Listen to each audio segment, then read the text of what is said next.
और काशीपुर से खबर, यहां एक दरोगा की दबंगई कैमरे में रिकॉर्ड हुई है। आरोपी दरोगा विकास कुमार ने एक होटल में मुफ्त का कमरा देने की मांग की और जब होटल कर्मचारी ने कमरे खाली नहीं होने की बात कही तो दरोगा नाराज हो गया, गाली गलौज पर उतर आया। आरोपी की दरोगा ने होटल कर्मचारी को फोन उनका तोड़ दिया, जबरदस्ती कमरों को खुलवाया। इसमें महिलाएं सो रही थीं और यही नहीं, होटल को बंद करवाने की धमकी तक देने लगा। आरोप है कि अंत में आरोपी दरोगा अपनी दबंगई के दम पर होटल का एंट्री रजिस्टर भी अपने साथ लेकर चला गया। अब होटल कर्मचारी और मालिक खासे भयभीत हैं। आरोप है कि विकास कुमार खुद को काशीपुर में रामपुरा चौकी का इंचार्ज बता रहा है और रात को 12 बजे मुफ्त के कमरे के लिए होटल पहुंचा था। होटल संचालक ने इसे लेकर पुलिस को भी शिकायत दी है। तरह उन्होंने मेरे को डराया धमकाया, यहाँ पे बोले रजिस्टर दिखा, रूम खुलवा, सारे रूमों की जो है रूम खुलवाए गए। और इसके बाद मैं जैसे ही फिर उन्होंने कहा मेरे को कि इनकी आईडी दिखाओ जो रूम रुके हैं। तो मैं जैसे ही रूम आईडी दिखाने जाता हूं उनको, तो उन्होंने जो है मेरा फोन खोल नीचे 2-3 बार पटक दिया। तो उसके बाद रजिस्टर लेके मेरे को जबरन बोले कि रूम खोल। उत्तराखंड के पूर्व मुख्यमंत्री भगत सिंह कोश्यारी कल रामनगर के दौरे पर आए। यहां रामनगर के देवीपुरा मालधन में एक कार्यक्रम में शामिल हुए। इस दौरान स्थानीय लोगों से मुलाकात की। कोश्यारी ने कहा कि सहभोज के कार्यक्रम में समाज में एकता आती है और एक दूसरे के विचारों को समझाने का मौका मिलता है।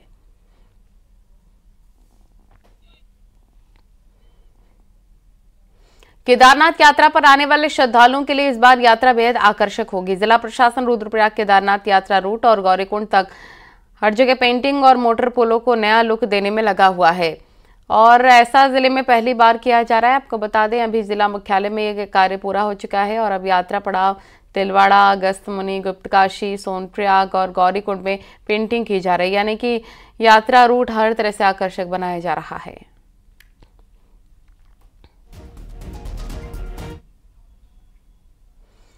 चमोली में भारी बर्फबारी से बंद सड़कों को खोलना किसी चुनौती से कम नहीं। मलारी नेशनल हाईवे पर 7 से 8 फीट तक बर्फ जमी हुई है, जिसे साफ करने का काम बीआरओ की टीम कर रही है। दिन और रात काम चल रहा है, लेकिन उसके बावजूद भी हाईवे से बर्फ अभी तक पूरी तरह से साफ नहीं हो पाई है। उत्तरकाशी में बर्फबारी के बाद गंगोत्री हाईवे पर लगातार फिसलन के हालात बने हुए हैं, जिससे गाड़ी के ड्राइवरों को परेशानी का सामना करना पड़ रहा है। तस्वीरें गंगोत्री हाईवे से सामने आई हैं, जहां बर्फ के बाद पाला पड़ने से गाड़ियां फिसल रही हैं। आपदा प्रबंधन विभाग पर्यटकों से फिसलन को देखते हुए सुबह सुबह सफर न करने की अपील कर रहा है। हालांकि बीआरओ की मशीनें और मजदूर सड़क को सही करने में जुटे हुए हैं।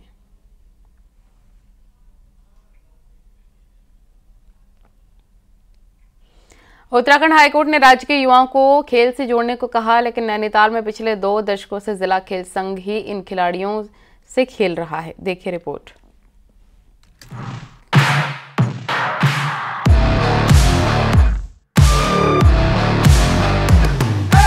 ब्रिटिश काल से फ्लैट्स मैदान में खेल कर रहा डीएसए यानी डिस्ट्रिक्ट स्पोर्ट्स एसोसिएशन अब जल्द ही खेल विभाग को चली जाएगी। निजी संस्था के पास अब तक रहे इस खेल मैदान और पवेलियन की लीज जल्द ही खेल विभाग को देने की तैयारी है, तो नगर निगम ने भी शासन को पत्र भेज दिया है।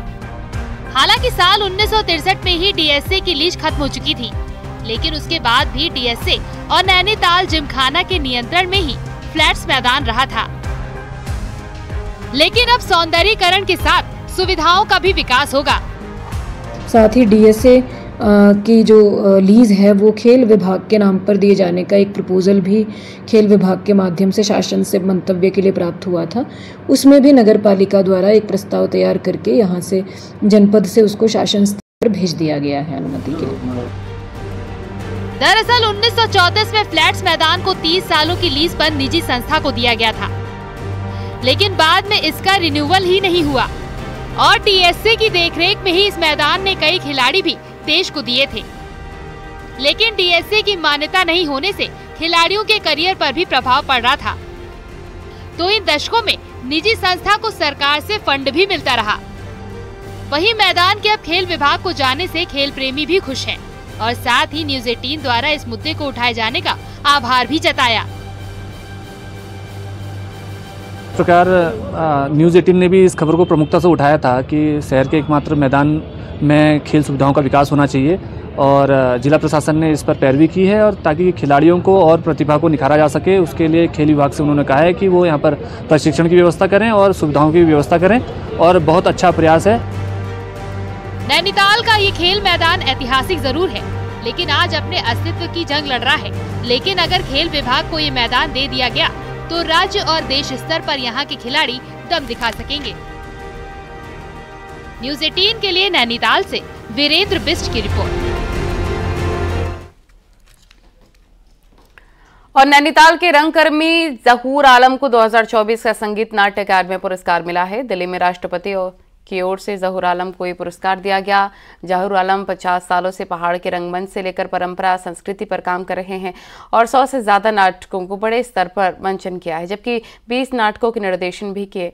नैनीताल में जहूर आलम ने यंगमंच संस्था की स्थापना की और इसी संस्था से 18 कलाकार NSD गए तो 6 कलाकार पुणे फिल्म इंस्टीट्यूट गए और भारतीय सिनेमा में भूमिका निभाई। जहूर आलम को पुरस्कार के बाद रंगकर्मियों में खुशी का माहौल है।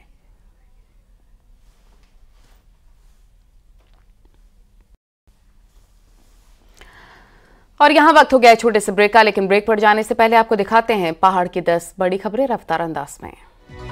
देहरादून की नेहरू कॉलोनी में एक बड़े घर में चोरों ने ज्वेलरी और नकदी पर हाथ साफ किया।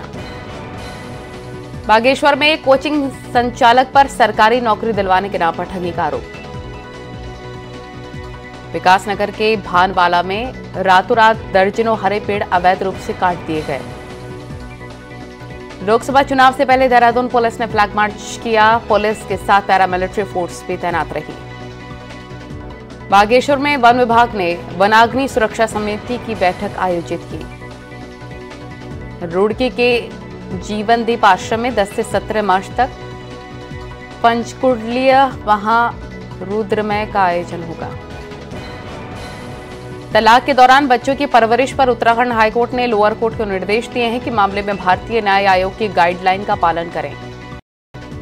अल्मोड़ा के मॉल रोड में सीवर लाइन पड़ने के बाद अभी तक रोड नहीं बनी है। इसके विरोध में कई संगठनों ने प्रदर्शन किया।